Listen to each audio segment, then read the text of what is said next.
அனைவருக்கும் வணக்கம். இன்னைக்கு ஹிந்து நியூஸ் பேப்பர்ல என்ன இம்பார்ட்டன்ட் நியூஸஸ் இருக்கு அப்படின்னு சொல்லி பார்க்கலாம். ஸோ முதல்ல வந்து பார்த்தீங்க அப்படின்னா, தமிழ்நாடு ரிலேட் பண்ணி ஒரு செய்தி வந்து குடுத்திருந்தாங்க. ஸோ அதுல என்ன சொல்லியிருக்காங்க அப்படின்னா, "Elathur lake in Erode notified as the state's 3rd biodiversity heritage site" அப்படின்னு சொல்லி குடுத்திருக்காங்க. சரியா?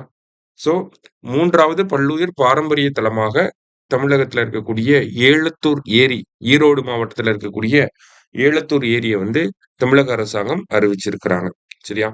ஸோ நமக்கு இந்த பல்லுயிர் பாரம்பரிய தலங்கள் அப்படிதான் தெரியும் ஆல்ரெடி. ஃபர்ஸ்ட் நமக்கு 2022ல அரிட்டாப்பட்டி பயோடைவர்சிட்டி ஹெரிடேஜ் சைட் அப்படிங்கிறது வந்திருக்கும். அதன் பிறகு தான் நமக்கு வந்து பார்த்தீங்கன்னா, அ 2025 மார்ச் மாசத்துல நமக்கு காசம்பட்டி, திண்டுக்கல் மாவட்டத்துல இருக்கக்கூடிய காசம்பட்டி பயோடைவர்சிட்டி ஹெரிடேஜ் சைட் அப்படிங்கிறது வந்திருக்கும். அதன் பிறகு இப்போ அ ஏலத்தூர் பயோடைவர்சிட்டி ஹெரிடேஜ் சைட் அப்படிங்கிறது அனௌன்ஸ் பண்ணியிருக்காங்க. இது எல்லாமே எதுக்கு கீழ, எந்த சட்டத்துக்கு கீழ அனௌன்ஸ் பண்றாங்க அப்படின்னா, பயோடைவர்சிட்டி ஆக்ட் இருக்கு இல்லையா? 2002ல வந்திருக்கும். அந்த சட்டத்துக்கு கீழ தான் இது எல்லாமே அனௌன்ஸ் பண்றாங்க. ஸோ அந்த சட்டத்துக்கு கீழ அனௌன்ஸ் பண்றனால, அந்த சட்டத்தினுடைய பிரிவு 37 சப் கிளாஸ் 1க்கு கீழ இருக்கக்கூடிய புரொடெக்டட் சைட்டா வந்து மாற ஆரம்பிச்சிரும் இது எல்லாமே. ஓகேங்களா? எந்த செக்ஷனுக்கு கீழ இதெல்லாம் புரொடெக்ட் பண்றாங்க அப்படின்னு சொல்லி பார்த்தீங்கன்னா, செக்ஷன் 37 சப் கிளாஸ் 1 அதற்கு கீழ தான் இத வந்து புரொடெக்ட் பண்றாங்க. ஸோ முக்கியமான ஒரு செய்தி.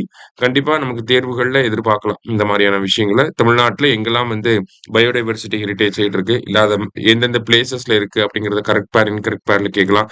இல்ல எந்த சட்டத்துக்கு கீழ அத கொண்டு வராங்க அப்படிங்கிறத கேட்கலாம். ஓகேங்களா? எப்படி வேணாலும் கேட்கலாம்.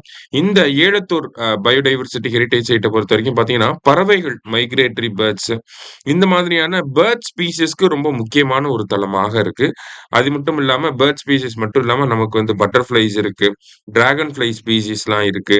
இந்த மாதிரி ஒரு பயோடைவர்சிட்டிய வந்து சப்போர்ட் பண்ணக்கூடிய ஒரு ரீஜியனா இருக்கனால தான் நமக்கு இந்த ஏலத்தூர் ஈரோட்ல இருக்கக்கூடிய ஏலத்தூருக்கு பயோடைவர்சிட்டி ஹெரிடேஜ் சைட் அப்படிங்கிற அந்தஸ்து வந்து வழங்கப்பட்டிருக்கு. சரியா?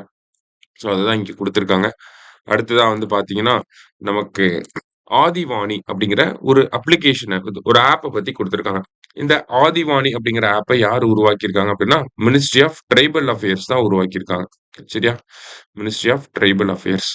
இந்த ஆப் வந்து என்ன பண்ணும் அப்படின்னு சொல்லி பார்த்தீங்கன்னா, 6 பழங்குடியின மொழிகள் இருக்கு இல்லையா? கிட்டத்தட்ட 6 பழங்குடியின மொழிகள். அது என்னென்ன மொழிகள் அப்படின்னா, கோண்டி, பிலி, முந்தாரி, சந்தாலி, குய், காரோ அப்படின்னு சொல்லக்கூடிய இந்த 6 பழங்குடியின மொழிகள் எல்லாத்தையுமே ஸ்பீச் ஃபார்மேட்ல நம்ம குடுத்தாலும் சரி, டெக்ஸ்ட் ஃபார்மேட்ல நம்ம குடுத்தாலும் சரி, அத என்னவா கன்வெர்ட் பண்ணும் அப்படின்னா, ஹிந்தியாவும், இங்கிலீஷாவும் நமக்கு கன்வெர்ட் பண்ணி குடுத்துரும். டிரான்ஸ்லேட் பண்ணி குடுத்துரும். சரிங்களா?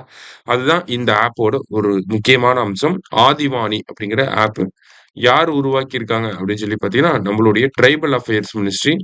எதற்கு கீழ உருவாக்கியிருக்காங்க அப்படின்னு சொல்லி பார்த்தீங்கன்னா, ஆ அந்த ட்ரைபல் அஃபேர்ஸ் மினிஸ்ட்ரிக்கு கீழயே ஆதி கர்மயோகி அப்படிங்கிற ஒரு இனிஷியேட்டிவ் போயிட்டு இருக்கு. ஓகேங்களா? ஆதி கர்மயோகி அப்படிங்கிற ஒரு இனிஷியேட்டிவ் போயிட்டு இருக்கு. அந்த இனிஷியேட்டிவ்க்கு கீழ தான் என்ன பண்ணியிருக்காங்க? இந்த அப்ளிகேஷன வந்து உருவாக்கியிருக்காங்க. சரியா? ஸோ இன்னைக்கு செய்தித்தாள்ல இருந்து 2 முக்கியமான விஷயங்கள வந்து பார்த்திருக்கோம். நன்றி. சுரேஷ் IAS அகாடமி வெற்றியின் முகவரி.